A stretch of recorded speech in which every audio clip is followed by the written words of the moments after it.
Hey guys, what's up? Lewin here at Garageband and beyond. Welcome back. Today, we're going to be talking about what I personally think is the biggest problem with Garageband 10, and then I'm going to tell you how to deal with that problem and resolve it in a really awesome way, okay? The biggest problem that I think Garageband 10 has is gain structure management across the individual channels and then into the master output channel.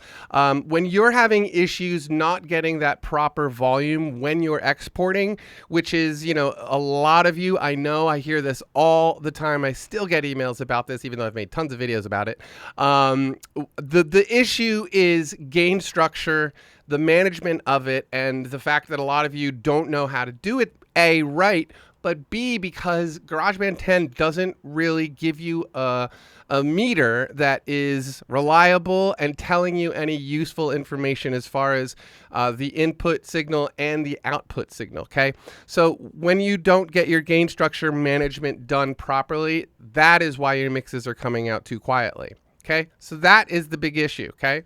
Now, the thing that I use for everything, every single song that I mix these days, I did get that Slate Digital Everything plugin package. It's like $15 a month. This is not a sponsored video by Slate Digital or anything. This is me trying to help you guys. That's it.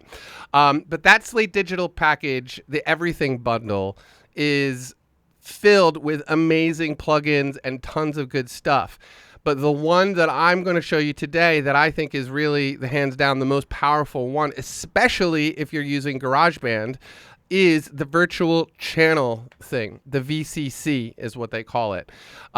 So basically, it's this particular plugin right here.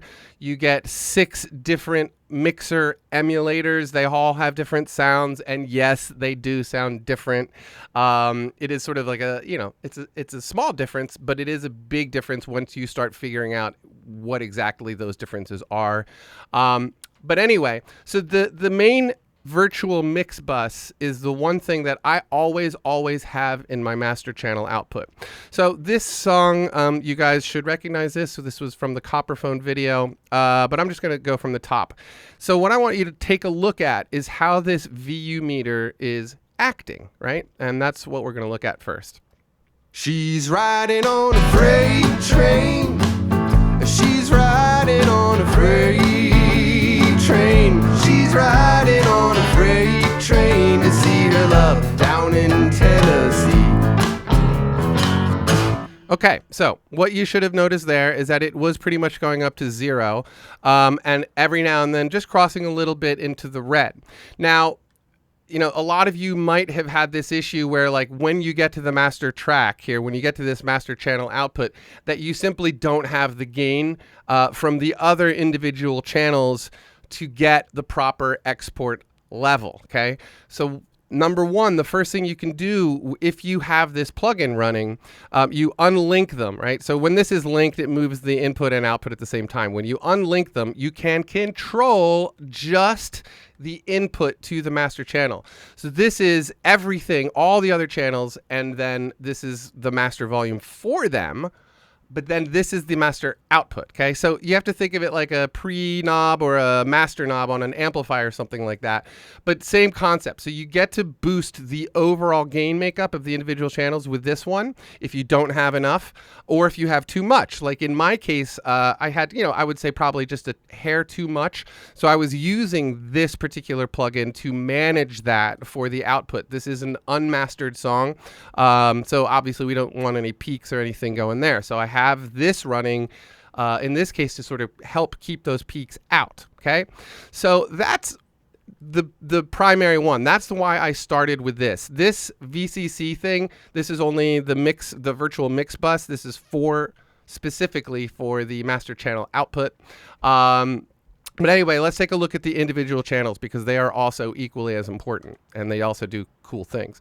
So this is the what they look like when you just do the individual channels. Again, you have these same 6 different virtual mixers.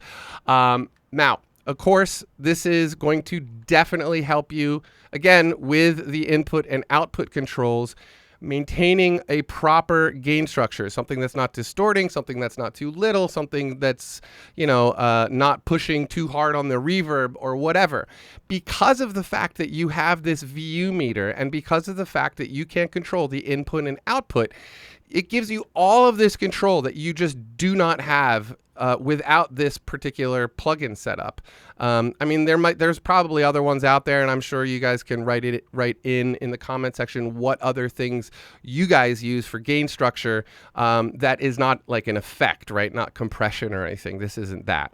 Okay, so that's it. The input and output knobs on these virtual channel strips or just this virtual channel from Slate Digital is by far the most useful thing that I love these channels. They sound great, but it's as far as getting the gain structure right, I haven't found anything that works as effectively and as easily. That's the key. This meter is totally accurate and it really gives you a visual sense of what is going on, whereas the meters on GarageBand themselves, the green ones, are not telling you enough information. It's one meter, but you don't have an input and output control for that individual track.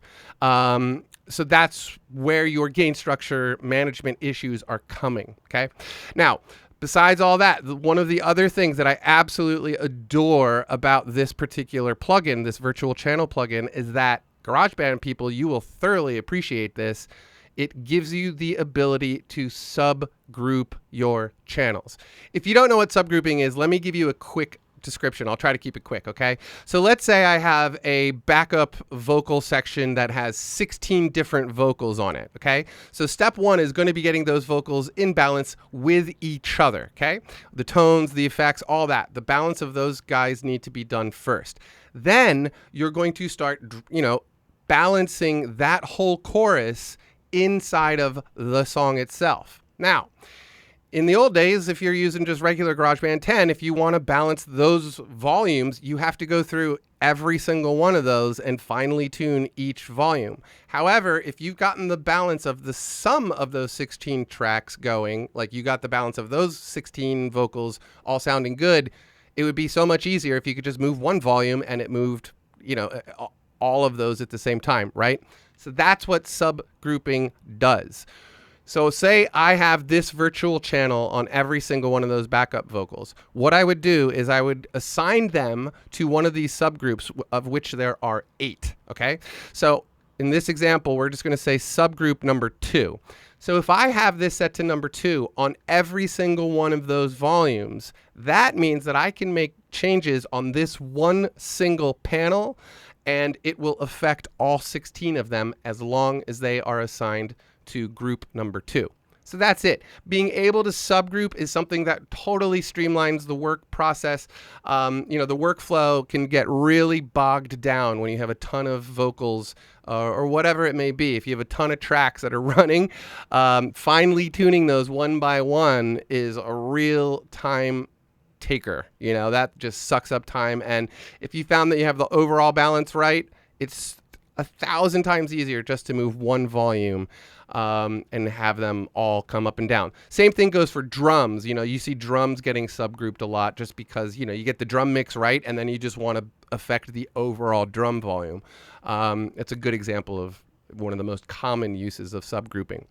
Anyway, whole point is this virtual channel strip from Slate Digital, again, not a paid endorsement from Slate Digital at all. This virtual channel thing, once you get it and once you start figuring out how to use it, there are a bunch of very good tutorials on the Slate Digital website. Your gain structure issues will pop and disappear. They will just go away. This is the missing key to GarageBand 10, if you ask me. It's the lack of gain structure management that is really screwing everybody up, and not understanding what kind of signal is being fed to your effects, not understanding what kind of, or the signal strength being sent to your compressor or any of the things that are in GarageBand 10. You have no real visualization. You don't have a meter on a lot of the effects, none of them. You have that one little meter and it really doesn't tell you very much. So anyway, that's pretty much the video, you guys. This virtual channel thing from Slate Digital is, this is what I'm personally calling GarageBand Pro. If you have this Slate Digital plugin, the Everything plugin package, you've basically upgraded GarageBand 10 into something a lot more powerful that has a lot more great capabilities, tonally especially. The compressors are sweet, the EQs are sweet. Everything is really good in that package. I cannot stress enough how much I love it. I do not mind paying the $15 a month for it. There are 3 packages. I personally vote for the $15 a month one. I don't think you even save any money if you get the annual package. I think it's almost the same exact price. But anyway, the $15 a month one is the one I recommend. I love and pay that every month because it's totally worth it, because you get every single plugin, including all the new ones that come out. So it's really a no-brainer. You get the iLok 2 for free. It's not a big expense considering what you get and what your final result will become once you figure out how to use all these fun new toys. Definitely check out the Everything bundle from Slate Digital because it's really worth the money. But primarily this virtual channel thing is the missing link. This is why all your songs are coming out either way too hot or way too quiet, because your gain management is wrong.